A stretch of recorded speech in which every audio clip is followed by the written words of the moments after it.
ready for another lesson?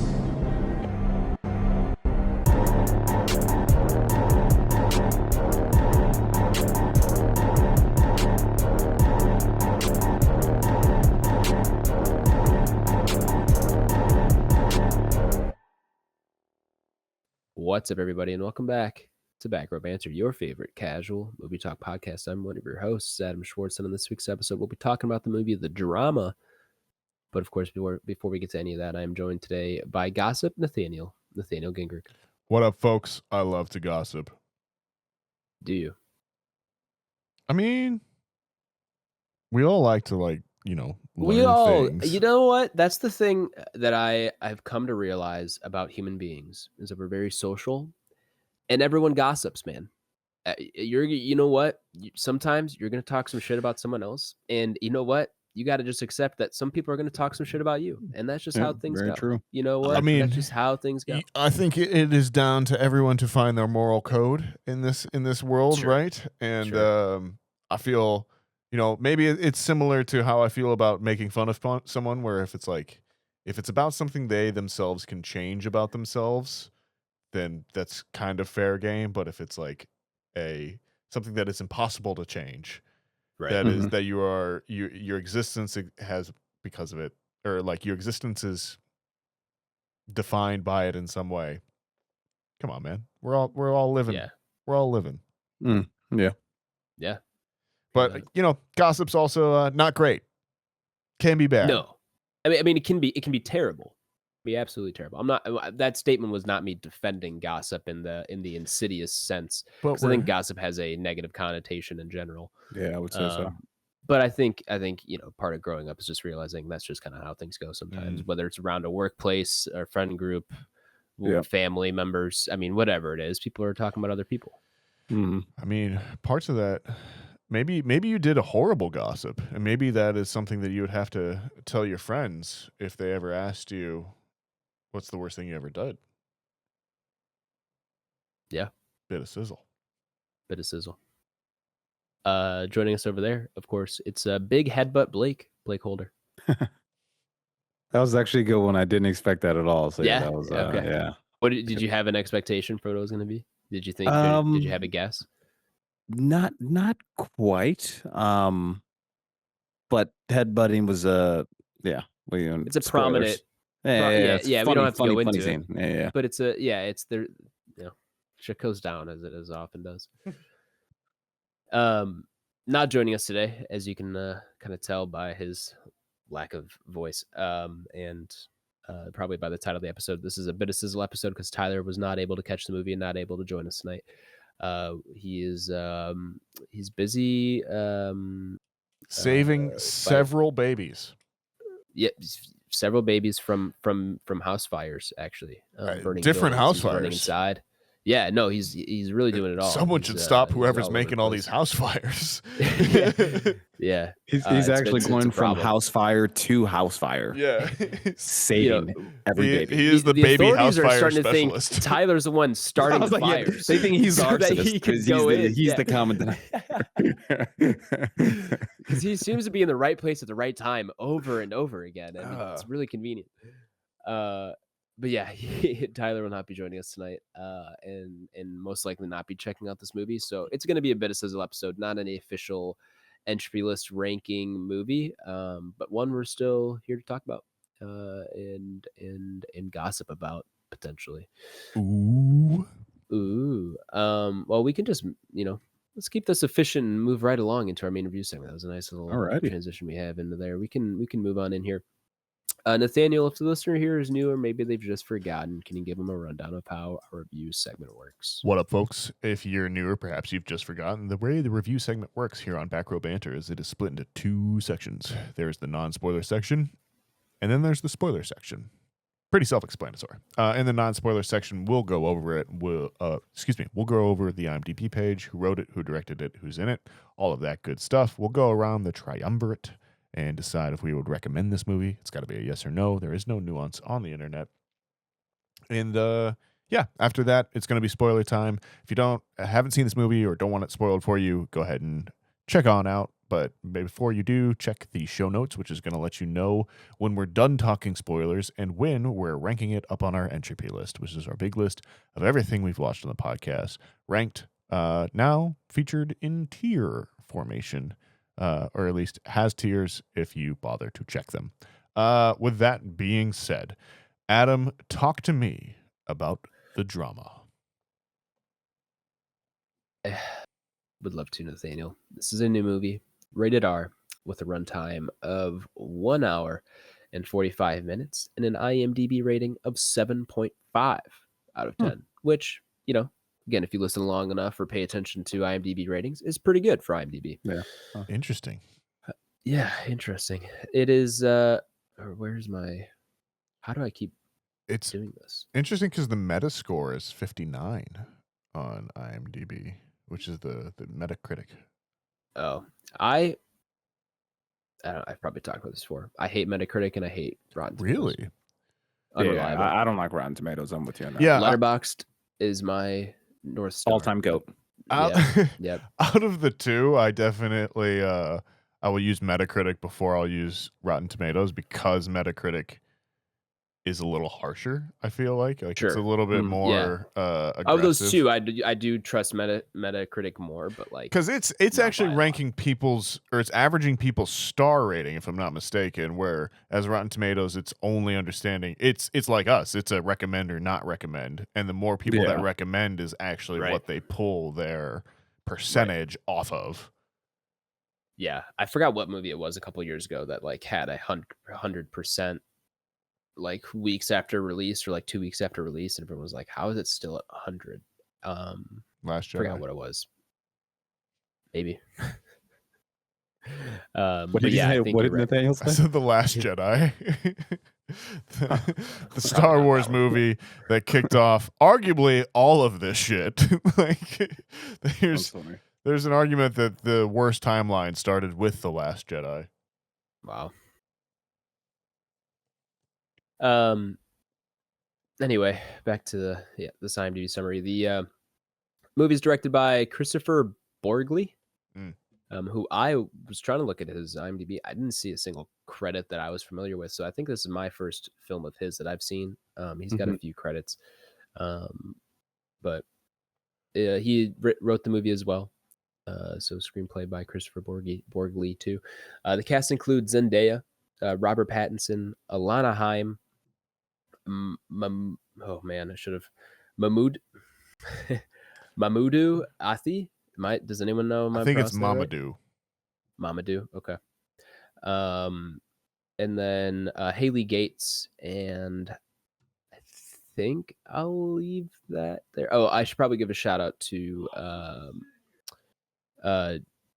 Jordan Curie is here as well. Who has a pretty prominent I would agree. Yeah. Prominent role throughout the film as a younger version of the character. Yeah. But I feel like that's our main class. Or main cast, not class. Oh, wow. Can you guys tell I've taken a lot of decongestant in the last like 48 hours? I'm like super out of it a little bit. Anyway, the IMDb summary reads as follows. A happily engaged couple is put to the test when an unexpected turn sends their wedding week off the rails. I mean, that sounds like not bad. Yeah. Good IMDb summary though. I think that definitely gives you a good summary of what the film's about. Yeah. I think this is one where I do think the less you know, the better. I mean, generally speaking, that's how we are for all movies. Obviously, go in as blind as possible and everything, and I think that's the best way to watch them. We're Tame Impala. Yeah, the less. Yeah, exactly. Tame Impala had it right. The less I know, the better. But this is definitely one where, like, generally speaking, to like audiences who still want to watch trailers or have a heads up as to like what a movie's about and stuff, I still think this is one where it's like that IMDb summary is plenty. And you don't need to know much more than that because it's got a lot of twists and turns, some corkscrew twists, as Nathaniel likes to say. So yeah, it's got a lot to it here. That I think is best to have it revealed as you see the story unfold. How are we feeling here, gents? We got a 7.5 on IMDb, some mixed reactions online, some mixed reactions from other people that I know that have seen this. I think it's a very divisive movie in more ways than one. So I'm really curious to see where you guys stand on this. I think Nathaniel, my prediction coming in is I feel as if Nathaniel's not going to be super positive on this movie. That was that. I don't know what it was about this, but when I have the feeling I had coming out of this movie, it usually means Nathaniel does not feel the same way. It's one of those movies where I was like, I liked this in this type of way, and when I like a movie in this type of way, Nathaniel is usually on the other end of that spectrum. So I'm anticipating a relatively underwhelming review from Nathaniel Gager. Well, you would be wrong, friend. Hey, happy to hear that. Before you jump in here, Nathaniel, I want to say I do agree with Adam. I was like, I don't know if Nathaniel's gonna like this movie. So go ahead, though. I wanted to get that in there. Yeah. This was a movie that I enjoyed my time with. I felt like when I was watching it in the theater, it's a movie that I felt like I could see the script in some ways. Like, and I don't want to say like it is well written, but I don't know if that's the right way I want to phrase that. I think it's a movie that is written in a way where it very easily propels you through the movie, and it's asking you, or it's presenting things. It does a really good job of presenting wants for the characters and then interrupting them in a very realistic and I felt fleshed out way. And it's so interesting because I was generally positive on the movie. I went in blind. We always talk about how we kind of watch the movies as well too. But like I went in blind. All I knew was it was called The Drama. Knew that there was something that was admitted, and I knew that it was Zendaya and Robert Pattinson. I actually thought it was Pattinson that would be the one, like with something that they're admitting as well too. Like I was completely surprised when like the feature of the movie or that part of the movie focuses on Zendaya's character rather than the Pattinson character. But yeah, I found it just to be such a movie that was I felt like it was such a pleasure to read as an actor that was given the script, and I could see why people would want to immediately sign on to it as well too, because I feel like it probably read very well and very engagingly. That's not a word. But yeah, I just by the end of it, I was just laughing, having a good time. Yeah, I enjoyed this one quite a bit. I felt pretty positive about it. I have seen a lot of criticism online, which I think is interesting. And in life, I've had people that have not liked this as well too. So I'm intrigued. I'm curious what my friends think. I feel like this is one that we could all talk about a lot. So I'm excited to get into it. Yeah, I'll jump off of that because, like, man, this is you hit the nail on the head, Nathaniel. I actually had that same thought of like this script must have been awesome, and I think they do a great job of bringing that to life. Like you could tell all the actors involved here, were anxious to like embody their characters, and I think the characters were so fully fleshed out, and they do a great job in the first act of kind of settling you into the situation at hand, and then obviously you have that what's the term I'm looking for? Where reveal a reveal kind of in the typical story plot in that first act, the inciting moment or inciting action that kicks inciting the event. off, obviously, Yeah. You have that happen, and the call to action is a lot of call to there you go. The movie just unfolds from there. So agreed. I think you nailed it there. and just keeps you guessing in a lot of ways. Definitely some twists and turns. I mean, this is uncut gems Yeah. esque kind of like anxiety inducing like Yeah. Ari Aster is a momentum. producer. Yeah, I noticed. sure, yeah. I Was he? I didn't know that. Yeah, so I definitely felt Okay. some Eddington vibes in here at Okay. certain Yeah, points yeah. too. Yeah. It was definitely one of those movies where you're kind of on the edge of your seat until the credits roll, not really knowing what to expect or where the movie's going to take you next. And it does a great job at that. Like there was a couple things I was able like, oh, I think it's going to go this direction. There was a handful of things, but even when it took me in that direction, there was still, I was like, oh, like I was expecting something like this to happen, but I wasn't expecting it to be that. And so it does that a couple times.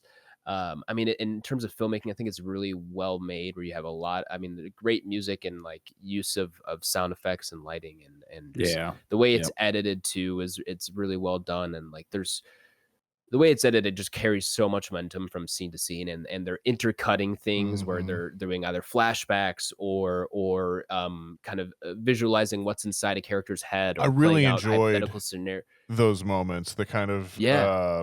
where you're getting a peek into the character's thought process of what Yeah, they're they're like imagining. psyche. Yeah. Yeah, exactly. And you're never lost either. You know what No, I I mean? think Like it's that really that is cleanly done as it well. really is. It can be hard to pull something like that off where like you are constantly switching in between And- the present moment and then a flashback and then an imagined scenario and And never not lose feels the like you audience are either. exactly not Yeah. lose the audience. Is like what's happening here? Like I thought we were here, but like There- what was that? There's a moment early on in the movie after the reveal where one character is kind of imagining how a conversation is going Sure. between two We'll other have to. characters. Yeah, I was going to bring that exact conversation up. later in And I think like that is handled so well in that where I was watching the movie and went, that's an imagined conversation, and like right. I didn't need the movie explaining that to me in dialogue, and that was just so refreshing in some ways. Like, and Right. maybe that's like bare minimum asking, but like I don't know, it felt nice. No, it's in editing, and it's kind of like the language of the film. And this was something I remember learning in like my editing class in college of like that first act, especially. I mean, the first 10 to 15 minutes, you are teaching the audience of like how the film is going to relay information to you a little bit, and like what the audience should expect in terms of the pacing of the film or other things like that. And you have cold opens and stuff which are a little bit different, but you have a language of the film and how the film is going to look, act, and cut in between things. And this film does a really good job of like, hey, we're gonna have these flashbacks and these imagined scenarios, and it shows you that happening in the first 15 to 20 minutes. And so as they continue it the rest of the time, you're not caught off guard. You understand what's happening. Like they slow drip you that kind of style in the first 10 to 15 minutes, and then after that you don't second guess it at all, and you're not confused from there. And it's just really well done on that front. The moment they kind of reveal that they structured the initial moments, which is when you're introduced to the characters, and it's how they meet in Robert Pattinson's character's retelling of it in a as he's writing a marriage speech, was the moment where I was like, oh, this dude, like this script is tight. Like they've thought this out, kind of thing. In our, at the very least, cognizant of how we are being given information and what order and how they're telling this story overall. So yeah, I was pretty locked in, I feel like, very early on. Adam, you were saying more.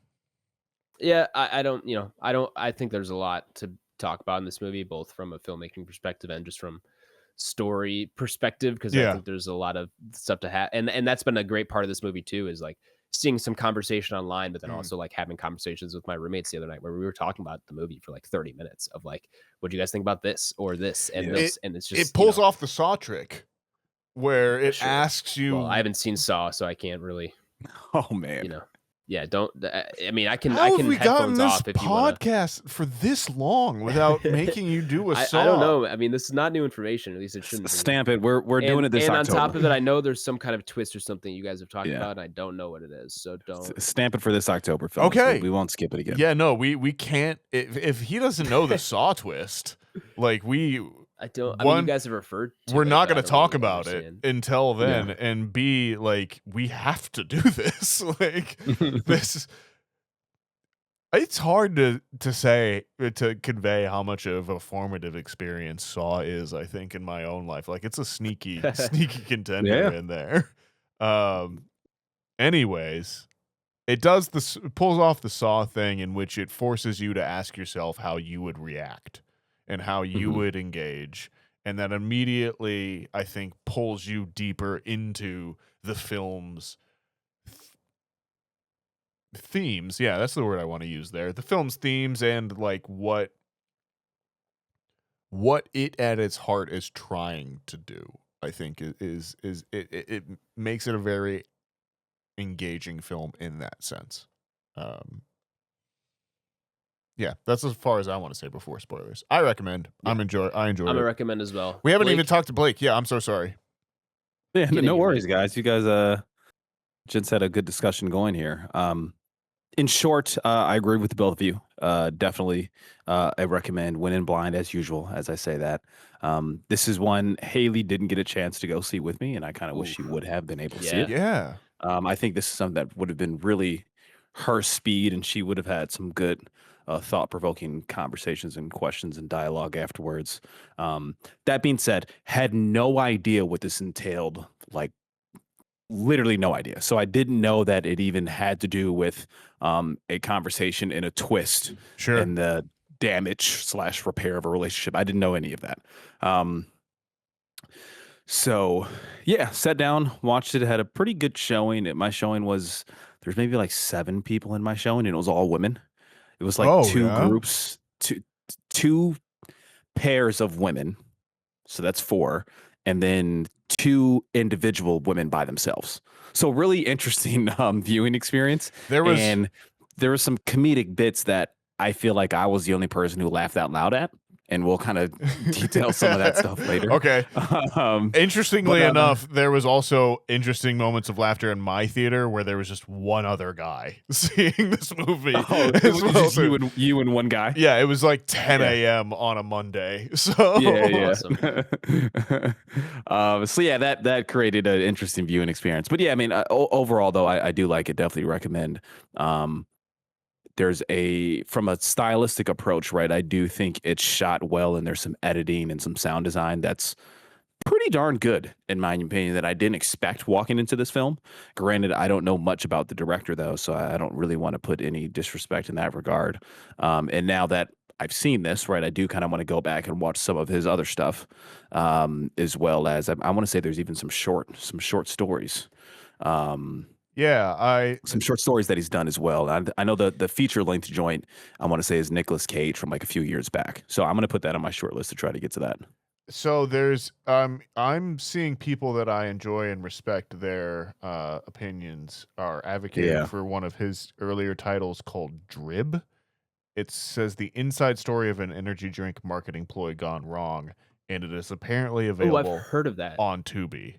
So our patron saint, God bless him, Tubi, apparently has shout out Tubi. Some of this guy's other work.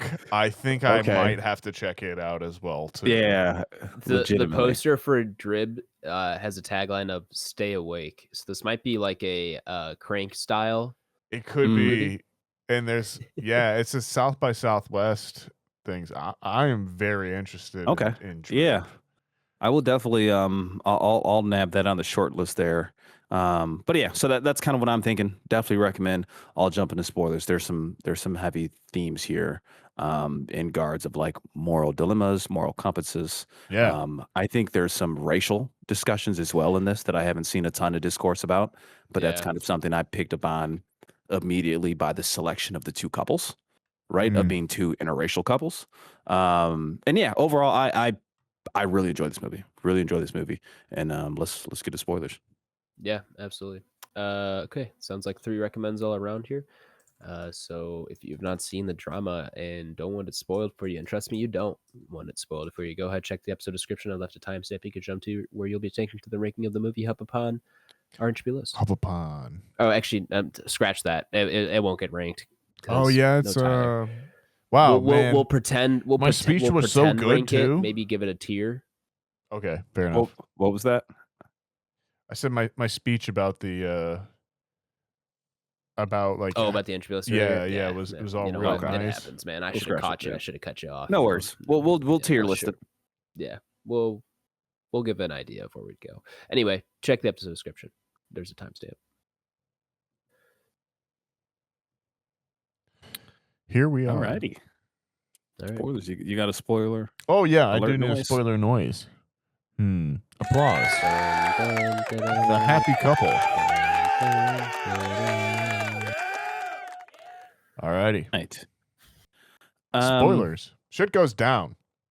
Yeah. So I guess movie starts off where you don't get a ton of backstory on the characters. You get it through dialogue of the Robert Pattinson, Charlie, and the Zendaya, Emma, right? Kind of they're just recapping. In short, they're getting married, and here's where kind of the bomb hits, right? Is that they're basically playing a tell me the worst thing you've ever done, right? Yes. Type of ordeal. Crazy thing to force on your friends. Like in general. 100%. And they go around. There's some discomfort in the other couple who's Mike and what's my girl's name? Rachel. Fucking Rachel. Yeah, Mike and Rachel. There's some discomfort in them to even play the game because they don't want Mike. Mike's not comfortable with his being known. Yeah, which is the tamest one, which is also hilarious. Yeah, no, Mike. But Rachel's kind of pushes the envelope a little bit. Rachel's a terrible person. And does that. We're into spoilers. Like she's garbage. For sure. And for further context, so Mike and Rachel are an interracial couple with a black male and a white woman, and then the Robert Pattinson Zendaya. They are an interracial couple, obviously, with a black woman and a white male. Yes. So, that's kind of the racial dynamic we have here. And nonetheless, they go in the circle, telling the worst thing they've ever done, and it ends up being Zendaya's turn. And her stance, which I had no idea this was coming. I didn't even know this was so unexpected. I thought unexpected. So like maybe I'm a crazy idiot. I thought for sure it was going to be it was Robert Pattinson. It was going to be some weird something in his past. Yeah, I had no idea what we were going into on this one. Yeah, totally feel you, dude. Zero idea. And it goes around that. I guess you probably should tell the other couples. Yeah, I was going to say done right because that's massive. So you want to go ahead and jump on that? So Alina Haim, Rachel has locked a mentally challenged, mentally challenged child in a closet. And didn't tell anyone, and basically in an RV in the forest. Nearly killed him. Have to have that context. And didn't tell anyone, and she justified it by saying it was fine because he was found. He was found. They said about 24 hours later, or something like that. 28 hours later. Mike was being attacked by a dog and used his partner at the time as a human shield in between them. And then Robert Pattinson, which is the one that I thought it was going to be, again, he said he cyberbullied someone to the point that they left. And I was like, oh, that'll be the thing. We're going to dig into that more, and it's going to be worse, kind of thing. Mm-hmm. And then Zendaya comes up. Mm-hmm. And Blake, take it away there, bud. And then it goes to Zendaya, and she reveals that the craziest or the worst thing she's ever done is that she fully planned a school shooting, and she didn't go through with it on the last day. It was a pretty heavy topic, obviously, in today's times in America. And I think the key thing that this movie includes, the key detail, is that she brought the weapon to school. Yes. She got that far with it, which I think is pretty critical of it's good point. Thinking of a school shooting, planning a school shooting, wanting to do one, getting the gun to the school is like a whole other level of we like, don't you were that see, close. right? She says it, but we don't see that moment. She says that because it's a rifle, so it would be like hard to hide. I agree. That's as well too. Yeah, so we never saw kind of a how she got into school. What the exact we do see her throwing it away. Yeah, right. Yeah. We see the gun, obviously. Yeah. We'll talk about that again in a little bit. School. Yeah. And to Adam kind of cleaning that up, the reason that she does not commit the school shooting, despite bringing the gun there, is because another school shooting happened that day, or like the day before or something. Like something like ironic to that nature. Yeah, or at a mall. Thank you. And that's how it starts. And they're supposed to be sitting there within a small friend group. And this is actually while they're doing like food and wine taste testing for the fucking wedding. Which, worst time to ever play that game. Like, but also this movie totally nails the bit with the people that work at the shop, and they're like, "We're not a bar." Like, like automatically cluing you into that everyone at that table is kind of a shitty person as well, too. For sure. Yeah. Right. But yeah, so that's where it takes you. And then from there, it goes on a story of the Robert Pattinson character and questioning how well does he know his soon-to-be wife and his partner of the past. I think they've been together 3 years now or something of that nature. Yeah. And you get into his psyche of, now he's second-guessing himself. He's not sure if she's really the nicest person, has a ton of empathy, is very as understanding as he knows her to be. He becomes nervous around her when she's holding certain instruments, right? and utensils. Like that he had kind of assumed her to be from earlier as well, too. Like, I think they play that very much well, where like, from the very beginning moments of the movie, you understand that like he's not always been like presenting the full unvarnished truth to her either, and then he's kind of confronted with the fact that maybe she hasn't in some ways either. He hasn't considered it as much, and that is also, I felt like a little twist of tension in this movie as well too, that like he thinks he knows her and he thinks he understands her, but like this reveal also illustrates to him how much he might not completely know her, or how much he's been assuming that he knows her as well too. Yeah, absolutely. And yeah, so I guess we'll stop there and just kind of have the discussion from there, because obviously there's some things that happen on later in the film, but immediately, so what are your guys's? Shoot it to me. I mean, that was no pun intended. This is so exciting. That was like, honestly, when like that happened, I was like, I had no idea this movie was going to be about. Yeah. Like once she said it, I was like, okay, I have an idea of where the movie's going, right? Yeah. But I was like, oh shit, I did not expect. But that. like, and what a great fucking discussion. Right? like to its core, what a great discussion. We're all like, the three of us are here kind of shitting on of like, what a dumb conversation to have 3 days before your wedding. Like totally 100%, right? Let alone with another couple. Terrible. Yeah, absolutely. It's one thing if you want to have that like alone together at the night with the lights off. Yeah, for sure. Compared to doing it in front of the best man and the maid of honor. But what a great discussion of what is the worst thing your partner can do, and you'd be okay with it, right? And like, would something like that suffice? And it's a great topic, a great topic of discussion, and a great choice by the director to have that be the Zendaya character, being a black woman in a school shooting. Like, that's very against the stereotypical norm that we would think and associate to that. You would think a male, and then a male who's not black, right? Yeah. It's always a white guy. What a great. Yeah, for sure. So what a great like stylistic choice from the director too, because I think it would have been a little different had that been the Robert Pattinson character. Yeah, you know what I mean. It almost would have taken some of the comedic bits out of it, like the dark comedy out of it, per se.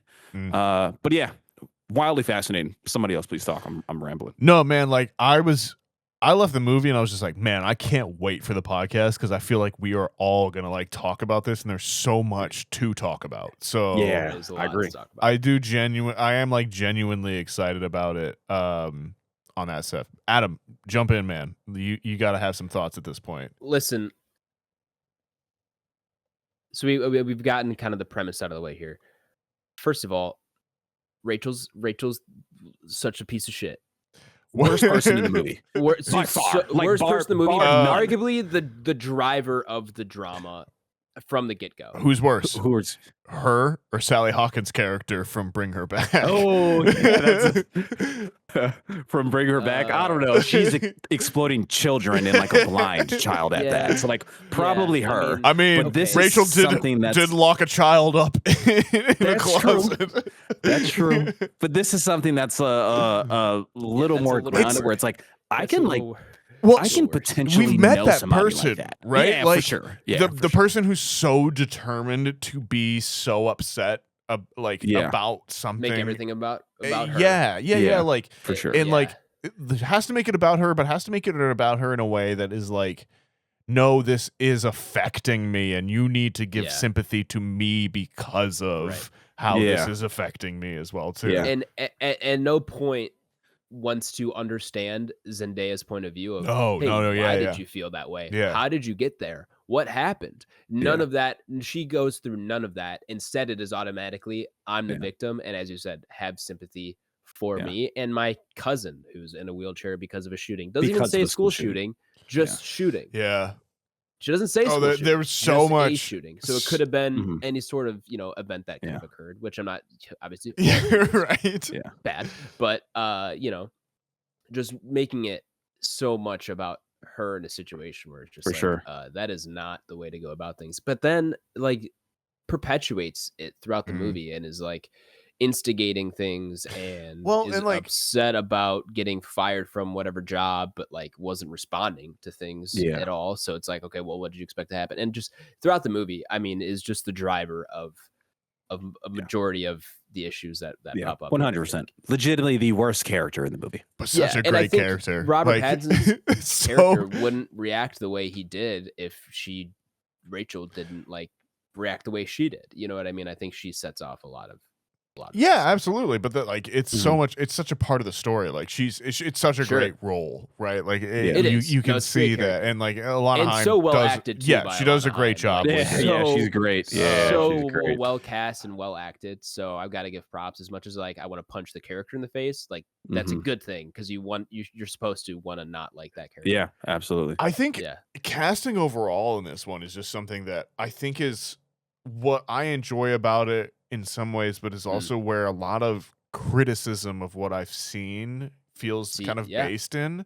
And it's so fascinating to me because I feel like these characters on the page are probably written without any specifiers on kind of Mhm. like who they are or what they are beyond it. And then they were just kind of like, let's find the best actors that we can. And I don't know this. This is pure speculation. Sure. This yeah. is absolutely like pure speculation, but it feels to me like they just kind of went for the best characters that they could. And then it's fascinating who they've gotten and like how they've decided to play this. Like Pattinson is playing British, which is really cool and really interesting and brings a lot to that character as well too. And then like to what Blake was saying, having the mirrored racial relationship dynamics is also just adds another layer to this movie Yep. as well too. And some of the criticism I've seen seems to be in part a criticism of the fact that like we have like Zendaya playing the main lead female role and like not necessarily commenting on what that means as a character who is black or biracial in this scenario and all of that context. And I don't know quite where I fall on that criticism because I kind of understand it, but I kind of like feels like, well, we need to just have the film. We need to react to the film that we have here. But it's it's just so interesting. Like it's so much to dig into that I feel like is fun, and I'm excited to talk about it with the fellas. So yeah, I mean the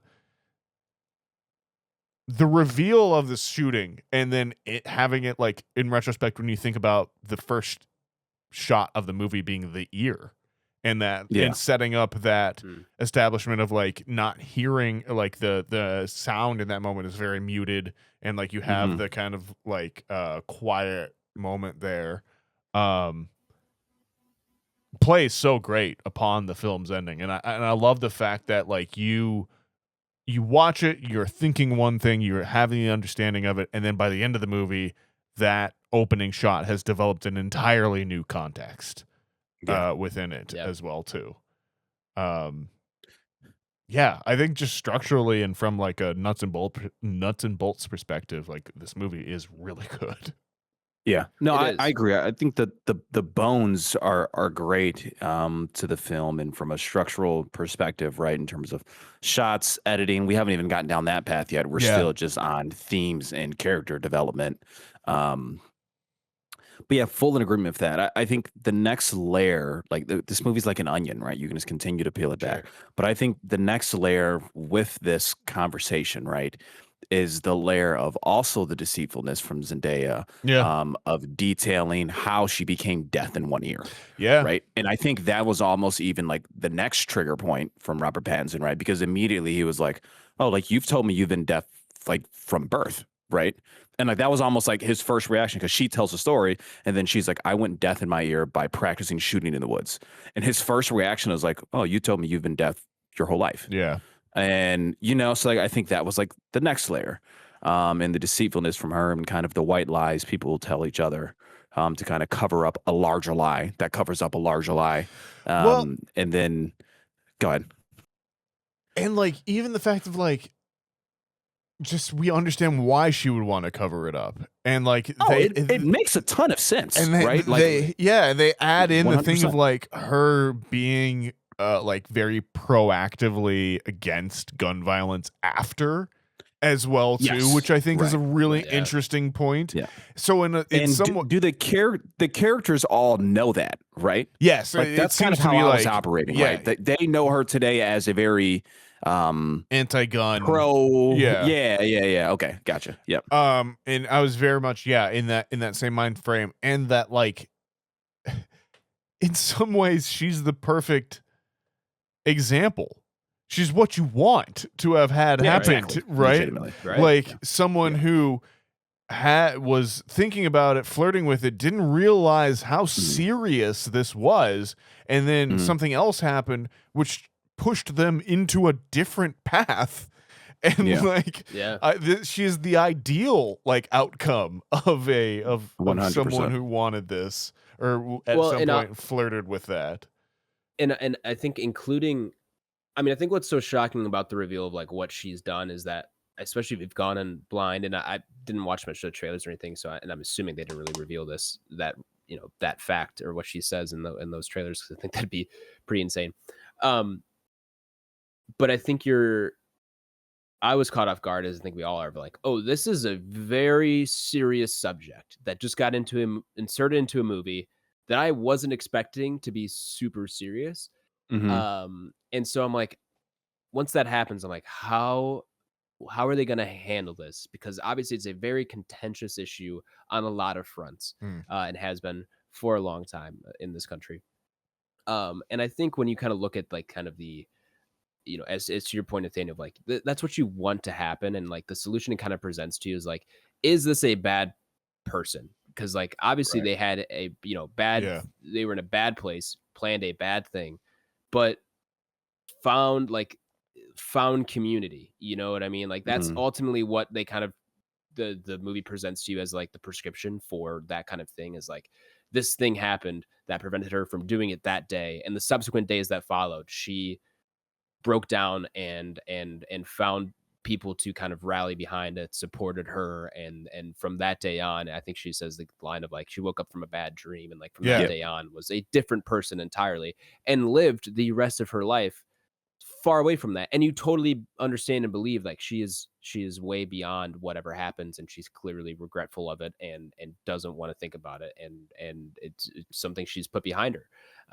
And so it's just such an interesting question too of like, like, is that like that, like to Nathaniel's point, like that's what you want to happen, but then like what do you think of Zendaya at that point? Because she had those thoughts. She did that stuff. Yeah, she planned can't, that. you can't unknow something about somebody. Right, exactly. Right. But that doesn't, there's a point where Robert Pattinson is taking out this stuff from his speech and basically deletes it, and it's like highlighting like you're the kindest person I've ever met. Of course, and like you're so you have so much empathy. Delete. And it's like, do those things automatically become untrue because of a critical experience in this person's young adulthood of like being 15 or whatever? Like, things still develop. Like, she still has empathy despite not, even at that time she probably did. It's just, man, it's so complex and like so much. It is. That, and I love too.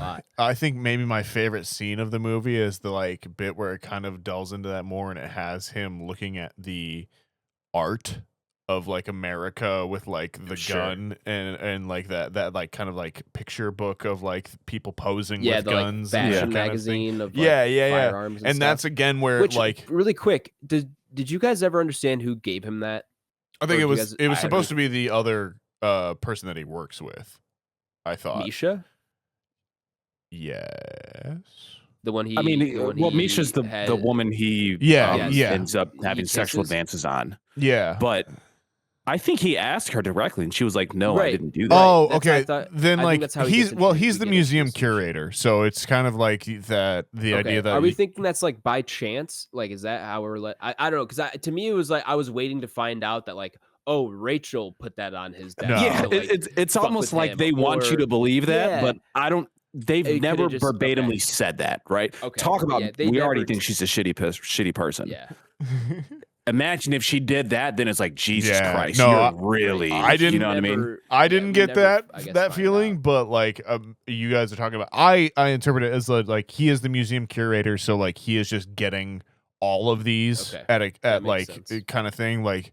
Yeah, so it's something that just came across his desk from the mail. Correct. Yes. Happenstance. Crazy time. Yes. Okay. And like you kind of like take a look at it and you're like, oh shit, this is kind of directly applicative to my life. And then like it has the great scene, which is what I kind of started talking about, where he was like, well, yeah, like it's not uncommon that it feels like it's not uncommon that kids in America would plan one of these kind of thing, or like it's not that crazy, like kind of thing. And I think that's an interesting. It's so good. No, I just think that's such a weird, interesting, fun wrinkle to add. It is. Like,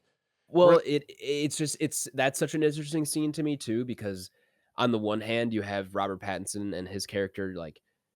He's trying to rationalize this himself. Like you can tell that he is telling them as much as he's trying to tell himself all of these things. Like, you obviously know he's spiraling, but in this moment he's trying to tell himself as well as the other couple, like, no, like she had this happen as a child, and he builds up the car crash. Which we see lying about because Zendaya's character was like, no, that is kind of definitely not. We now learn that like Robert Pattinson's character is almost like a habitual liar. Yes, right. Because he'll just essentially lie about anything. But go ahead, I'm going to step on your juice. Go ahead. But yeah, so he's trying to rationalize it, and then he's like, she's just one example. Like, who knows how many people walk around carrying that kind of thing with them, which is also an interesting thought. Yeah, because it's a good point. Because you know what? Yeah, there's probably people who have at this point about it or planned it. Several hundred. Like, oh my god, yeah. Now, and again, I go back to the point of like, I think it's a cute detail that like she brought the gun to the school, which I think is like that's what turns it up a little bit. Of like. That's a whole different level. So yeah, I think him rationalizing it, that because having the thought of it is one thing, but like going that far into it is another. That also go ahead, Blake. Go ahead. Yeah. Okay. So sorry to step on your toes, but to add a little more color to that, Adam. Yes, she brought the gun to the school, and there was also at the time, because this takes place in modern times, and you go back. This is when she's 15, so you go back maybe 15 years ago. So at that time, she could still their technology was still readily available, and she's basically making like blogs of it, right? Of like, hey, I'm Yeah. She's all Emma, right? I'm going to kill these 5 people today at school. And she's naming people. And she's like, how does it feel? You're going to be the first person to fucking go. I'm going to shoot you first. And she's like, it's in depth, right? Yeah, it's not just, hey, I've been bullied. I want to go to shoot up the school. I'm bringing a rifle one day. So there's a lot of layers to it. Go ahead, Nathaniel. No, well, one that kind of brings up what I was referencing earlier, and that like the first time her computer crashes as she's watching or trying to do one of those, I laughed out loud, and then the next 2 times afterwards, the other guy in the theater laughed even harder than I did, and I was like, that was the only sound he made the whole time, and I was like, oh boy, okay. This theater just got a lot more interesting. But what I was gonna say was I thought it was interesting that did I forget what I was gonna say? Maybe a little bit. Blake, what were you saying? It was that she was it was the layers of her bringing the gun. So she also had a video. She mentioned that she was going to kill certain people first. That was what I was going to ask. Did any of you guys ever have or know anyone who came to school with a weapon when you were growing up? Not a gun, really. I'm trying to think. So yeah, I similarly never knew anyone with a gun that came to school, but I definitely knew a kid that brought a huge ass knife in his backpack to school. I remember, the high school I went to, there was a handful of knives or switchblades or whatever that probably got caught by security or confiscated. Yeah, and stuff sure. like that. I don't remember ever hearing about a gun getting confiscated. I did my senior year. There were 3 school shooting threats, like 3 different days of school that got canceled because of threats and stuff like that. So like shit's real. And of course that's Ed hits home too, because I was a year younger than us, right? So that's like more the modern times of school shootings per se. I didn't have anything verbatim or like somebody bring a gun to school or a knife or a machete, anything of that nature. But there was a rumor that somebody did want to commit a school shooting, that they would pull the fire alarm so everybody can get out and they would shoot the school. And that did happen. So like the fire alarm got pulled, and that was a very weird day. And this was like before just like is at the time school shootings were possible, but this is like 2009. So like just a little different, you know what I mean? Where you're like, there's Columbine, and that like, was it, basically. We're not going to send everybody outside. Like that was before the school even had wherewithal of that, right? It would be like, all right, we got to file outside, and then you're just kind of like, that's just what I we don't know do. if I want to go out there, man. you know, like it was I might be safer versus the fire. Yeah, legitimately. Yeah. But go ahead. Wow, that's crazy. No, I forgot where I was going with that, but I was just I wanted to bring that up there and go together. So temperature check. I end up sympathetic to Zendaya's character out of anyone, and we haven't brought this up yet. That Robert Pattinson does basically cheat because of this. You got to go. We haven't gotten to that either. I've been waiting to get to that because I think I would raise your hand if you consider that cheating. I think. That's pretty much. There was textbook cheating. There was tip. Obviously it didn't go. It could have gotten worse, but that is still cheating at the end of the day. So that happens, which like that was the thing I alluded to earlier, where I was like, I was expecting something to happen because I knew at some point we were going to turn on Robert Pattinson's character. I didn't know what it was, but obviously I was like, something's going to happen, or we're going to get some information is going to get revealed, and we're going to now no longer want to root for him. And so that's obviously what happened, which I wasn't really expecting it to be him cheating. I thought it was going to be a reveal of like, and here's Nathaniel just walked away, so I'll wait till he comes back. So that happens. Crazy scene and just like the build up to it. Now, what I really liked about that sequence was they intercut that where like he's in the lunchroom or conference room or whatever eating his lunch with Misha, then he brings that question up to her because it's just gnawing at him. It's eating him alive, and you can see eating him alive in every scene. You could see, it just which like I love it rightfully too, so. Rightfully so, and I think everyone's been there of like, man, this thing's really bothering me. Oh, for sure. Like all you can think about for days, weeks, however long. For sure. And so you like, I think everyone's been in that situation of like, like, no matter like what's happening in my day-to-day life, like this is sitting in my mind almost 24/7. So this has been gnawing at him. He finally brings it up to Misha to get another outside perspective, which is like hilarious thing to ask, like leading up to your wedding, because it's like, who else would he be talking about? It's like, hey, and he tries to ask like with like ambiguity. You know what I mean? He tries to make it. He tries to make it like ambiguous, and it's just like, who else would you be talking about, dude? Like, she's obviously gonna think it's Zendaya's character. So he asks her. They're talking about it. Then she's like, well, obviously I'd break up with them, like they're a psychopath or something like that. And then he like punches the Coke can, and like then it cuts to him and Zendaya at the venue, about to tell the DJ that she's cut from the the wedding, which is another layer, dude. We haven't even gotten to that. Yeah. Well, even another layer to it of like, we could talk about, drugs, heroin, whatever.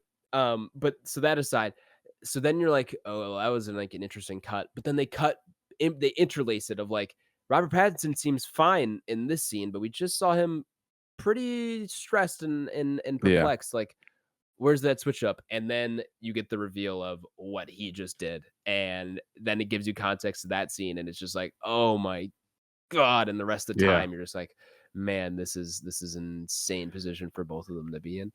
And then, the movie just keeps escalating from there. I think it's really interesting in terms of like the cheating thing with Misha. Her side of it, of like, all right, well, she didn't initiate it necessarily, but definitely seemed on board with it in the moment. I don't know. I mean, there's a point where she, not to get too explicit here, she turns around and pulls her dress turns around. up. Exactly. She's on board for sure. For sure. Which is funny because like 10 minutes ago, she was saying how the worst thing she ever did was cheat on a good guy, and here she is doing the exact same thing. I was going to say that's not a good person. Yeah, I was going to say that's the little bit of color being added, right? Is he asked her like, hey, what's the worst thing you've ever done? Right? And then she's like, oh, well, like I've cheated on my partner. We lived together for 3 years and I wasn't happy with him. And I ended up sleeping with like his best friend or something like that. Yeah. And then that's when Robert Pattinson goes like, okay, well, what in a hypothetical situation? And then he brings up the Zendaya situation, right? And she's like, well, I mean, which like it's a great topic, right? Because without the relation to the person, it's very easy to see Misha's point of view, right? Where she's like, well, like, that's crazy. Right. Like, no, she's like, well, and then she's like, no, that's crazy. I wouldn't be on board with that. And then she's like, okay, well, why didn't they do it? And then he's like, well, say they got into a car accident on the way there, but they were going to do it. And then she was like, no, fuck no. Like, that's terrible, right? So you can kind of understand that. So yeah, that's kind of the little more color on that. And then obviously she doubles down on the worst thing she's ever done, right? Showing that she has no growth, right? From her wrongdoings and no maturity, no self-control. And then but then I think the third part of that is later lies to Zendaya's character, but like tries to push it on Charlie, on Robert Pattinson, and it's just like, saying that she was sexually assaulted, which is basically saying he kissed me or whatever, and I didn't, and it's like, okay, well, that's not honest at all, and also not helping out Robert Pattinson's character. So further pushing yourself of like, you're also not a very good person for sure. I don't know. She was the one. She was the one I always felt like. There's so many layers to go back. Sorry, Nathaniel. Can we go back to the DJ part? Sure. Right, because I think that's kind of a layer kicks off everything. That's kind of a layer we kind of glossed over. But while they're doing their vendor meets, right? This is the day of Robert Pattinson, Charlie, and Emma, right? They're doing vendor meets of food tasting, wine tasting, photography, flowers, DJ, whatnot. They leave the DJ, meeting the DJ, who's a woman. And as they're walking back, right, maybe the next day or so? You don't know the time jump. Probably later. The next day, whatever it may be. And they walk past her on the street, and they're like, "Oh, that's the DJ. It's gonna be for our wedding." And she's smoking heroin on the street. Which is a pretty kind of heavy thing. And she's out with looks like she's with a group of 4 other girls. They're kind of sitting outside of an apartment or something. And that's what kind of kicks off the whole conversation at the groom and bride, maid of honor, best man food tasting, is that Charlie brings that up to the group, right? And the group is all essentially like what? Like, fuck no, dude. Like, she does heroin. Like, you got to find a new DJ. Immediately she's becomes terrible. Very judgy. What if? Yeah, everybody's like, oh, like, no way. Like, you would want her around your wedding, and then, and the only person who's like rational, right, is funny enough Emma. Yeah. Right. Who's like, I mean, like, yeah, but we're only asking her to do the DJ, and she's been able to do everything we want her to do. Right. Like, she shows up on time for our meetings, and right, like, we don't really know or have to care what she does outside of work. 100%. Yeah. And then somebody draws it to the parallel of like, oh, well, what if she was a pedophile? Right. And then it's like, well, that's a different thing, man. Emma has the same reaction of like, whoa, okay. I mean, that's a totally different conversation. Right. And yeah, that's what kicks off the whole thing. And you can see that Emma is almost the only person who's able to give grace to other people and understanding to other people and context to other people. Well, while the three of them are just didn't remotely give it to her. And I think there's a few layers to that. Like, we've talked about the racial layer of kind of the white woman instigating that against a black woman, against a biracial woman, right? Of not being able to give grace or wanting to be a victim immediately, as well as lose my train of thought. But yeah, that's essentially that's kind of the big piece. Go ahead. It kind of builds into a bit that I wanted to bring up, which is the fact of like, it kind of goes uncommented on, but but Charlie's worst thing he's ever done is cyberbullying someone to the point that they leave somewhere else. Yeah. Okay. Here's the thing that I have been like thinking about the most in this movie.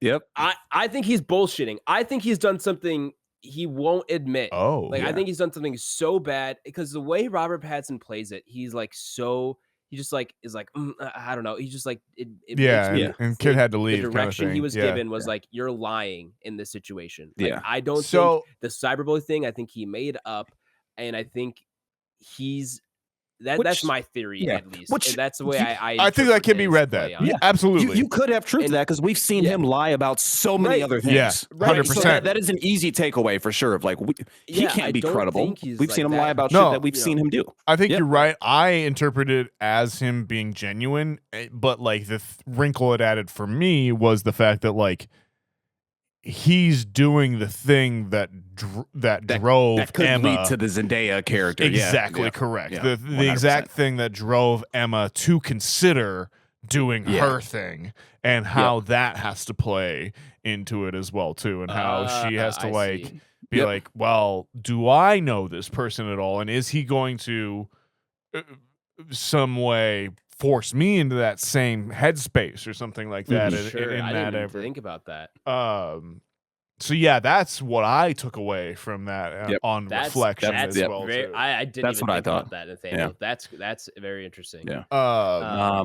Because when they ask why she's there, right, how she got to that place, she mentioned like she was in a dark place, she was being bullied at school, and there's cuts to her of her walking in the hallway and people just fucking pushing her into puddles and telling her she smells, and like, all textbook bullying, right? Right.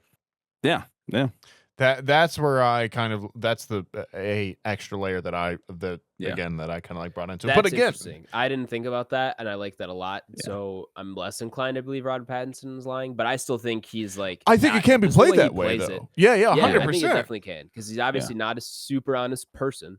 He lied to Zendaya the moment they met. And I just think he was not willing to admit the worst thing he's actually ever done. Now, I'm not saying there's a chance it's not like as bad as planning a school shooting, but like still, I think it's got to be close if he wasn't willing to admit that. And I think that adds an even another layer. But my other interpretation could be, we are seeing the worst thing he's ever done and cheating on Misha. And I think that's the way he handles everything. That's what that's the other half you could play. Took from that. Yes, absolutely. Sure. In that, like, even if he isn't, even in that moment, if he is being facetious or if he's being honest, that like the reality is what it drives him to do and what the fallout of that is, and how much grace Emma gives him is really the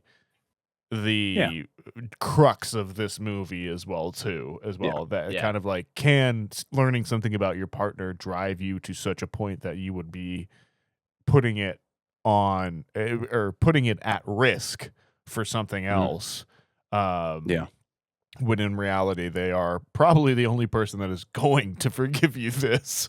So 100%. And the film does a good job at the Zendaya character Emma, right? Showing of that entire friend group is pretty much the only person who is able to award grace and understanding to other people. 100%. Right? Everyone else is immediately like, "Oh, that's fucked up. They're a terrible person." Yeah. "Oh, that's fucked up. Why would you do that?" And like, no one reflects for circumstance. No one reflects for context. The only person who does that in Emma is Emma. And the next layer to that, as we continue kind of like peeling some of this back, right, is that of all the 4 things that Rachel, Mike, Emma, and Charlie have done, she's the only person who didn't technically do anything. Right? Yeah. She had thoughts and a plan formulated to do the worst thing of the group, but didn't follow through on anything. Exactly. Where we have somebody who has locked a mentally disabled child in an RV, in a closet in an RV in the forest for over 24 hours. Fucking terrible. Yeah. Right? Yeah. We have another person who's probably in a bad relationship at the time, right? But used his partner as a human shield by being attacked by a dog. Pretty bad, but like still, yeah. And then obviously Robert Pattinson with cyberbullying, but she's the only person who didn't do anything, but except she's the person who's being like thought crime. Yeah. Holy shit, you're crazy. Yeah. Don't ever come around us anymore. And it's like, I didn't even do anything, you know? I'll go a step further with that. Not only is she the only person who didn't do anything, she then went ahead and dedicated a significant amount of time to correcting to change the issue. Yeah, Good point. No, well, like, Good point. she went the other side. She then started to try and push gun reform and stuff like that. And she actively realized what she did was wrong and tried to prevent further things from happening. And I do want to shout out the movie for having the bit with the dog too, where she's like lining up a shot on a dog and it never really commits on there too, so it walks that line so closely as well too. Yep. Like, I think that it knows, that's again showing you it knows what it's doing, and it knows that it's asking you to ask yourself these questions. And I love the kind of like ultimate sequence of like, okay, so we know what Emma did, we've seen what Charlie has done, maybe they can still work it out, and there is this rom-com element of it as well. Like, I don't know, I just enjoyed all of that. Yeah. I mean, in terms of, I think it's hard to stick a landing for this kind of movie, and I think it does a pretty good job of it. Of like, we've talked now for 45-50 minutes of all these layers of like who's really the bad person, and comparing and contrasting all this stuff. And I think it really doesn't, the movie doesn't answer any of that for you of like who's in the wrong here. No, not trying to. It wants you to, it's not trying to give you an answer there. I think that's the the movie is provoking these kind of discussions, but ultimately the answer it gives you is, no matter what your past is like, you should be allowing forgiveness to other people. For sure. For forgiving yourself for what you've done in your past, forgiving your significant other or other people for how they've maybe wronged you or wronged other people and stuff like that. I think that's the answer it gives you, or at least that's the message it leaves you with, which I think is a good takeaway for everything that you go through in an hour 45, and all these things that it presents to you. And I think landing the movie in that way, I think is the best way you probably could have done it. No, I totally agree, dude. And this one, there's like, I feel like we probably talk about this for another hour. There's so many talking pieces to this. We absolutely could.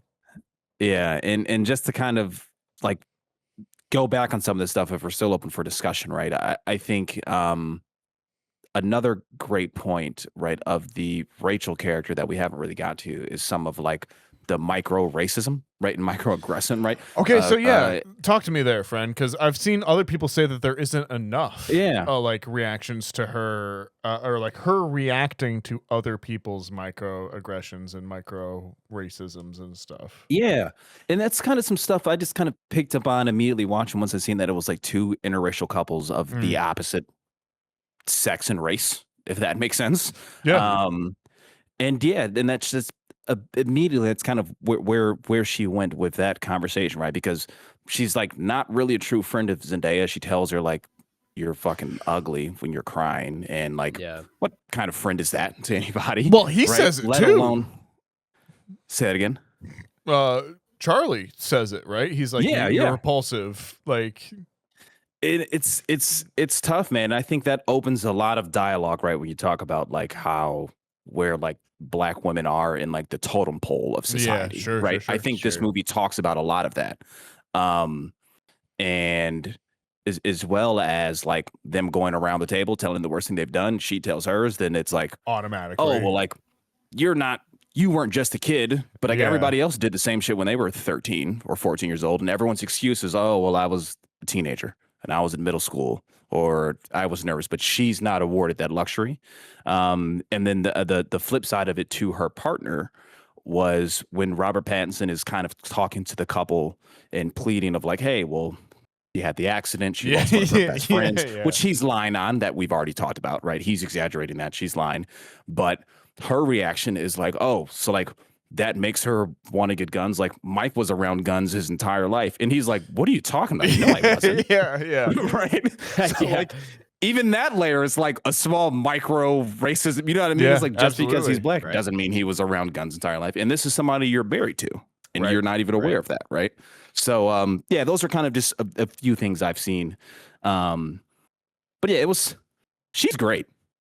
Alana Haim, she's awesome in this, dude. Like like we said, one of the worst people we've seen on film in a while, which is a testament to how fucking versed she is when it comes to. I'm sure she's lovely in real life. I'm sure. I've not listened to a lot of Haim. I've always wanted to see Licorice Pizza because that's her. I have as well. That's Pizza. Yep. Licorice Pizza is good. I wanted to get to. I've not listened to their band a lot, but I might check them out. Yeah, I always wanted to see that. But yeah, we haven't really talked about. Oh, go ahead. Go ahead. No, go ahead. Go ahead. I was gonna say it's fascinating. Go ahead. I was just gonna say we haven't talked about like the wedding sequence at all. Like, I gotta talk about a train of just anxiety, right? Bro, like holy shit! I gotta shout out Zoe Winters as the photographer, as one of just the funniest characters. The funniest scene of the movie for sure. That was a great scene. Just I'm gonna shoot your family. I'm gonna shoot them. I'm gonna shoot this. And then the background camera flashes. Oh as, man, like, gunshots every time. Yeah, they kind of sound like gunshots. Yeah, great editing that and we've even talked just about. The flashes too. Yeah. In there. Great use of that. But then that was the wedding, and there's the replacement DJ who's a completely like gearhead. Love him. Yeah, love him. Yeah. If you're a gearhead, you'd really understand that this is a pretty unique power setup. I mean, just such good representation of like the niche nerd as well too, of like what's the most important thing about a DJ? He shows up on time. Like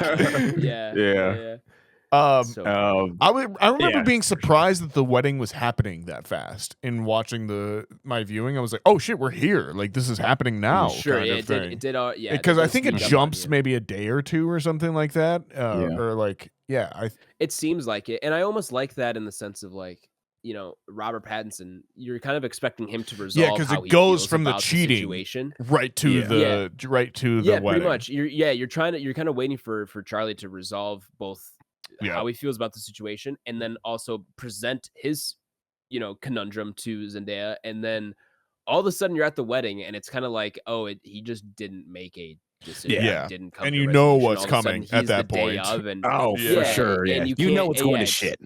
Yeah, exactly. Yeah, and so it kind of just sneaks up on you, just as it does. It sneaks up on his character as much as it does on you as like a viewer and stuff. And all of a sudden you're there, you can't stop it, and there's things that need to be resolved that are gonna get resolved, just not the way you want. Such an active movie, man. Like it just really is. Where like you just as an audience member, you are asking yourself what you would do in any situation, but also like bringing yourself into it of like, would I forgive that? Would I not be able to? That's just the point where I feel very actively engaged and stuff. And that's where I see people with their criticisms, and I feel like, I feel like a lot of them are legitimate. Like, they have good points because this movie crosses and goes over so much ground. It opens itself up to a lot of criticism that I think is founded and kind of thing. But it's also like, yeah, but I go back to, again, we have to react to this, what we're given. And I think it's just so full of conversation. I feel like we'll be talking about this one at the end of the year still. I did not expect it. I'm so happy that I didn't know anything going into it. Like, for sure, me too. I'm so happy we didn't see Super Mario. I agree. Yeah, we were actually battling between that. Yeah, I agree. So yeah, really quick, guys, before we get out of here, one point I did want to touch on that I think is a huge point in the kind of that final act of the wedding is that when Zendaya or Emma goes to the bathroom, right, and then she overhears a conversation who she assumes to be Rachel and Misha talking about, like, oh, yes, I don't know, something about a gun and a school shooting, right? Do we take that as that's just her being paranoid? Or do you think that's actual conversation that happened outside the bathroom? I think it's open. I think it's open to interpretation. Yeah, I agree. Bit. Yeah, I had that same thought of like, well, maybe she was just wanting to hear those things. But I think I think she's paranoid. But the reaction also of, well, it's Misha who she meets outside the bathroom, right? Yeah, she opens the door and it's Misha standing there. Yeah. She's like, oh, sorry. Yeah, it's just so hard to tell because it's like, well, is Misha playing like scared because of like the thing with Charlie, or did Misha exactly just hear that information that Zendaya thinks she heard? So I think the movie's so smart where like it's not going to give you that answer. I think it is interesting because because she goes like, who is that you were just talking to, and she says like Susan or someone, and it's a character we don't know. And so it's like, okay, well, if she did hear that properly, then like, how the fuck does Susan know? You know what I mean? It's Right. And then it sets up of like, maybe everybody knows at this point. Yeah, maybe the whole and then her and you're automatically just as paranoid as she is, because it's like, who is spreading these lies? Like, you see Rachel going around the room, and then it doubles down almost immediately because she's like, oh, I want to talk to her. Yes, and then it brings it together. That seems shit immediately, right? That when she's like, I'm gonna go grab Misha, that was like the biggest. It was like, cooked. It's cooked. For sure. And then she like immediately starts talking before knowing what it's about, and it's like, oh, that's the word. This is like the worst tough outcome. Yeah, absolutely, worst man. Possible outcome. Absolutely. And like, but you knew it was gonna happen when she's like, I'm gonna go talk to her myself. It was like, oh yeah, dude, he's cooked, dude. And I don't like, we haven't maybe talked about it enough yet, but like, man, this movie does rest so much on the performances of Zendaya and Robert Pattinson. And I was just so thankful that it was those two that we had in this movie as well too. And it, like, they were actors up to that challenge and up to that like level of what the script was. Yeah, man, I fun times. Yeah. I do want to shout out Mike though. Like, I know we're shitting on Rachel a ton, like the worst person. Mike is like probably the second best person in here. Like, Zendaya is obviously like, well, she's got a flaw of almost committing a school shooting, right? But outside of that, like, provides a lot of grace and empathy. She's grown a lot.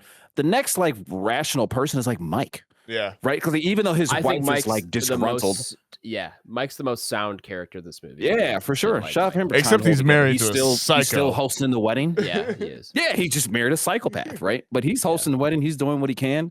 You can see his wife disgruntled, and he's kind of like, not right now, babe. Yeah. You know what I mean? Like, he's doing all he can. But... Yeah, for sure. Let's keep this in private. We'll talk about it at home.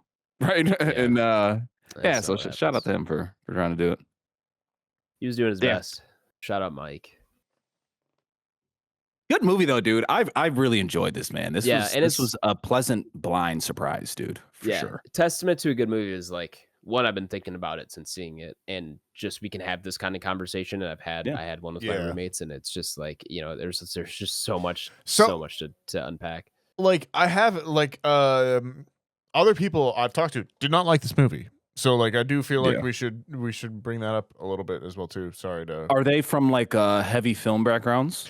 Yeah, a little Or- bit. Yeah, and their whole Okay. thing was kind of like it was kind of what you were talking about earlier where Pattinson brings up, "Oh, here's the hypothetical my ex or like someone who was say you find out your husband or your partner was planning that and like no person would respond with call the police kind of that kind of thing like Yeah. or Yeah, I agree. That kind of was a played little out. tacky. I agree. Sure. But it is Yeah, that thing I go there's back some of to that of in there. like yeah, but you can't change the movie to what you want it to be. It's just Mhm. what you've got, right? And Yeah. what we've got is I found still super compelling. So, you know, there is that thread out there of folks that I think are are not vibing with this one as much. Yeah. I think this is one Yeah. that's gonna do numbers on social media, right? And kind of just discussions. Yeah, it has. And, I wouldn't be surprised if like the second weekend of this upcoming weekend is More huge. bigger drama. than opening. Yeah. Just as big, if not bigger. Yeah, I think sure. it'll do well in its second weekend as like kind of the word gets around. I think it's already getting a bit of buzz, which is awesome. Glad to see it. dude.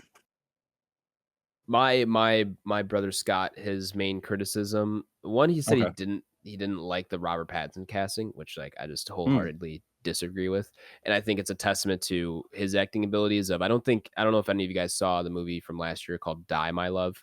It was him and Jennifer Lawrence. No. And like more of like an art house movie, but it was also a married couple kind of going through some problems roughly. And just like, I'm not going to say polar opposite characters, but like just played so differently, just a completely different character, but in a similar situation, and just kind of comparing and contrasting his performances in somewhat similar movies in terms of like plot kind of. He's got the goods. Yeah, man, he's the best, dude. Yeah, he's a great awesome. actor. Like that guy's Batman. Like the guy we just Yeah. watched act Yeah, he's is a great also actor. Batman. It's just Like, and he's I mean, I can go up and down the list. Yeah, of all the movies. I really am. He's awesome. I'm fully on the R-Pats train at this point. Like he is Yeah. he's one of my absolute dogs. Like No, he's up unafraid there, to be man. an absolute weird little freak. Like Yeah. he is. Yeah. Does he have an Oscar? No, not even close okay. yet. Has he ever been nominated? No. I don't know. I don't think so. Wow. Yeah, like I don't I'm think he's ready been though. nominated Like for the anything. boys, he's paid his Overdue. dues. Yeah, like Yeah, man. But like the fact that he doesn't have a nomination is nuts. I mean, Yeah, I it's could crazy if go- he doesn't have a nom. I mean, Yeah. also crazy that like, hey, whoever's the casting director on Twilight, you guys Right. are real good at this shit. Like, Yeah. K-Stu and R-Pats, they're pretty fucking solid. good. Yeah, Like, sure. Yeah. All right, fellas. Well, we could probably keep going. We could, Another and hour I'm even still. glad we're having a good time with this one. Yeah. Yeah. But I think we gotta keep it brief here or briefish and move on out. Welcome back, listeners who skipped over the spoilers. Since we're not putting this officially on the Entropy list, we can at least kind of say where we would rank it if you guys want. Yeah. Okay. Yeah, I'm down with that. Hard that we're not I putting it on. am- It's a tough one. I'm tempted to like encourage Tyler to go see this. I just don't know if it's up his alley. I don't know. I if think he it's a would fun one to enjoy see it. with your partner, though. Like Yeah. genuinely. Yeah, we might, Yeah. maybe Not a push good him to first see it date this movie though. weekend. But I think if you No. actually No, have a partner, No. all good. First date, Yeah. no way. Terrible. Yeah, I mean, I think movies in general are terrible first dates. Hot take. Not a hot take. I don't think. Well, maybe it is a hot take, but I don't think We're when you're like meeting a 300 person episodes for the- in at this point, man. Where it's where you can recycle old hot takes at this. Well, a movie is a bad first date when you're first meeting somebody. The Yeah. last thing you should want to do is sit in silence next to them for 2 hours. I mean, you're not really getting to know each other at all. So Yeah, don't I have can a see that. movie be It's true. don't have a movie be a first date. Even if it's dinner, like movies should just not be involved in the first like 2 or 3 times you're meeting a potential romantic partner.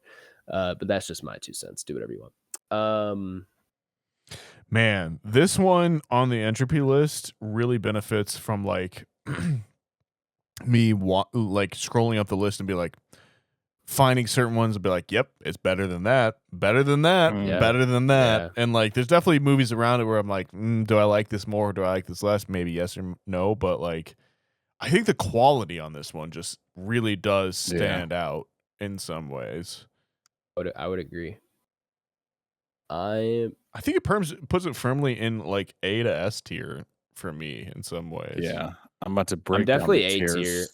I Break don't down know the if I'm tiers for you again. quite all the way to S, but Blake, tell me what the break on A to S tier is, because I think I have a spot. it's Lord of the Rings, Fellowship, and Terminator 2 Judgment Day. So 33, 34. Okay. Oh, okay. Yep. All right. So I got a spot actually where I would put this one, I think.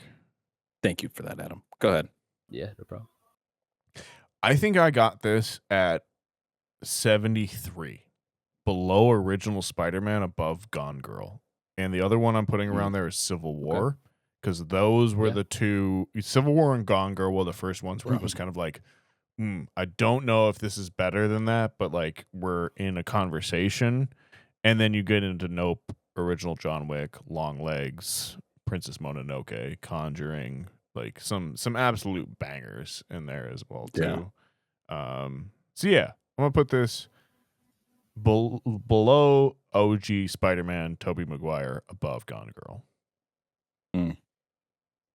Yeah, that's good. I think I'm pretty firmly A tier. S tier is a little difficult for me to get. It's a little out of reach for me personally. Yeah, A tier for sure. Yeah. So yeah, I'm kind of dabbling in there. And I don't, Adam, do you know where you're going?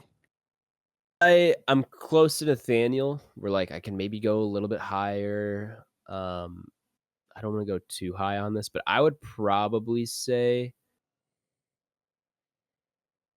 I might put it below Civil War at like 75 and above Suzume. Civil War was good, dude. I actually just rewatched that the other week. Civil War. I need to rewatch. That's a 5-star movie for me. Yeah. I don't know if you guys remember how high I was on that. You were very high. Love that movie.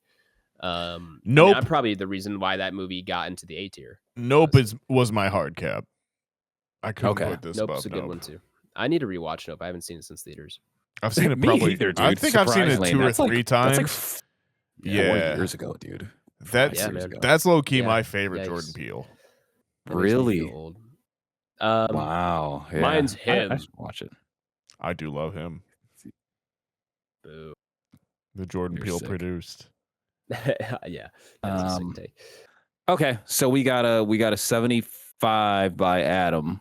No, 75 right? from me, 73 from Nathaniel. What were you at? Blake?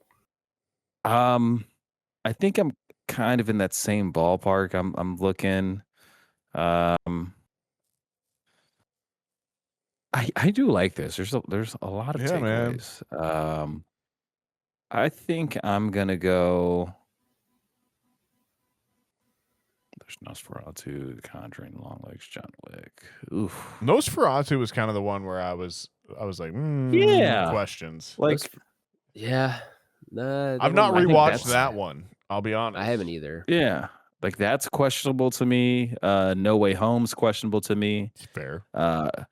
Crazy enough, like I mean, I liked Romulus, but like Romulus is pretty fucking high. I don't know how that one got up there. It's probably me. It's probably a good me movie. I really liked Alien Romulus. But it is stupid high. I vaguely remember it being excitement for me. I vaguely remember it being one where I was like, oh, start from the top of the list and like work your way down to where you would rank it, rather than start from the bottom of the list and work your way up. Yeah. So that's one of the higher like horror movies we have rated here. It's very high. That's a great point, Blake. In recognition of horror movies, it's very high. Yeah. I think I know where I'm going to be. I'm kind of in the same ballpark as the gents, though, but I think I'm going to give some grace to one of my favorites of all time, Scream, as well as Nightcrawler and American Psycho. Sure. So I'm actually going to go. I'm going to go below Boys in the Hood, above Barbie. Okay. Fair. Well, we'll never know because Tyler's not here. Close. Yeah, man, this is one I would love to have on the Entropy list. to I be agree. honest. I agree. We may have to get Tyler to Yeah. catch this one day. Or we're going to have to somehow amend our rules and figure out how we can begin ranking things if we're missing one individual. So Yeah. I think the alternative is we have all of our partners rank it, and then we average that score out, and that's the fourth one. I think it would work very well for this movie in particular. Oh, yeah, unfortunately, Haley hasn't seen it, but I would go watch this again. Neither has Sarah, but just so she can see it. Sarah hasn't seen it. Her friend saw it, and now she wants to see it. I was like, I would go see this again. Yeah, for sure. I might try to go grab a screening of it with her. Cool. I don't know. I didn't do the math on that, but I'm, pretty high. It's somewhere. Yeah, it's pretty high. It's in the A. It's in north the A of tier. It's in the north mature. of 100. Yeah. Yeah. Short answer is not exactly where I expected it to go before going into this movie. I didn't think it'd be quite up that high, but I'm glad it is. Obviously, well made, well written, good time. Go watch Good Time. Robert Pattinson, great movie as well. Yep, it's probably gonna end up. That's high the 70s, that's which is the us three. one of the high ranked reviews on this. So it says when it comes to their relationship, they sure did shake it up, and they didn't have a good time. Wow, awesome, great. Cool. Well, that's it for our review here. Next week's review, we did say last week potentially doing the Mario Galaxy movie, but we don't have to. I'm cool. Please on that, don't. dude. Yeah. Sweet. Yeah, So that's gonna cause us to we either gotta find something else in theaters or we've got to pick something off the short list. Either way, that's a discussion that'll happen not on podcast. And so that means we're gonna have a visit from Postpod Adam right now. What's up, everybody? It's your favorite host, Postpod Adam, coming at you with an update on what we're watching next week. We decided to watch the movie Field of Dreams. Yeah, that's right. We haven't done too many sports movies on the podcast. Figured it might be time. Picked it off the short list. And it's baseball season, of course. That is currently streaming on Netflix, actually. So if you have that, you can check it out there and join us for our review next week. Let me just mark this time. Damn, Postpod. You're so cool. That's awesome. Cool. Well, I can't wait to watch that movie, whether it's in theaters or on my couch. Who knows? But I'm going to be checking that out. Hopefully you do as well. And then join us for our review of that next week. We're running long on time, so I'm going to make abbreviated plugs. But thank you all for listening, especially if you made it this far into the episode. Your favorite type of listener, especially if you're listening right now. It means you listened all the way through. Hopefully this I think was one of our more fun and entertaining discussions, and I'm hoping you guys all enjoyed it and got your drama fix out of this review. Is there's a lot to unpack, and if you haven't had anyone to talk about it with, hopefully we were able to give you some of that catharsis. Is that the word I'm looking for? Catharsis is great. Yeah, something along those lines. Anyway, share the podcast with a friend, family member, fiance or two. Don't share it with Rachel. I don't want her listening to this. Yeah, right. While you're doing that, you can follow all of our show plugs are in the episode description. Personal plugs are there as well. Thank you all for listening. We'll catch you guys next week for whatever Postpod Adam told you to watch. We'll be RB.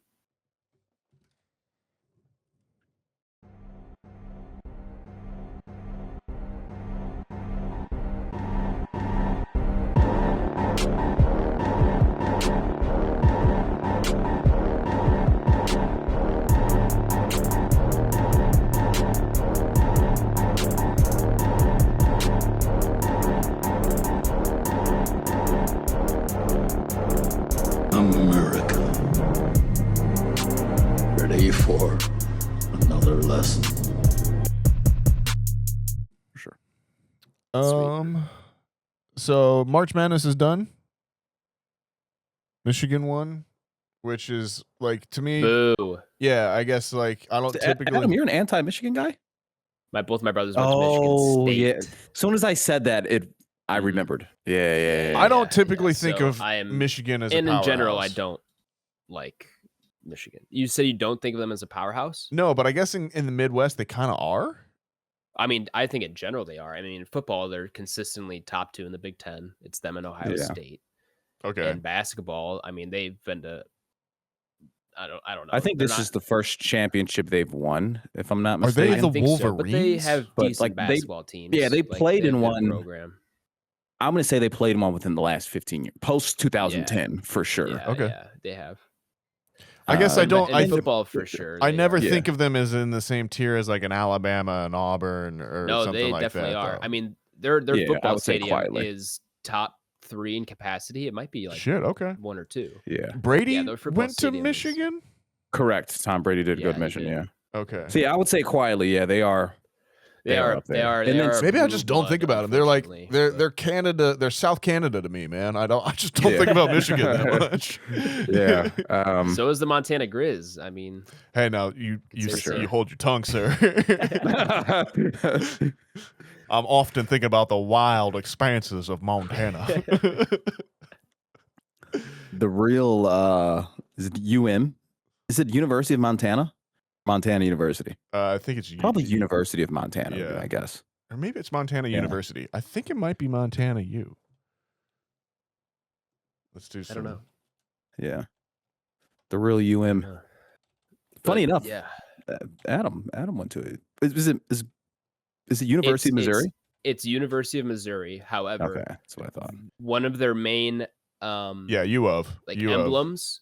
Yeah. One of their main emblems is an M and then a U, which never made any sense to me. Yeah. So people do call it MU, even though it is University of Missouri.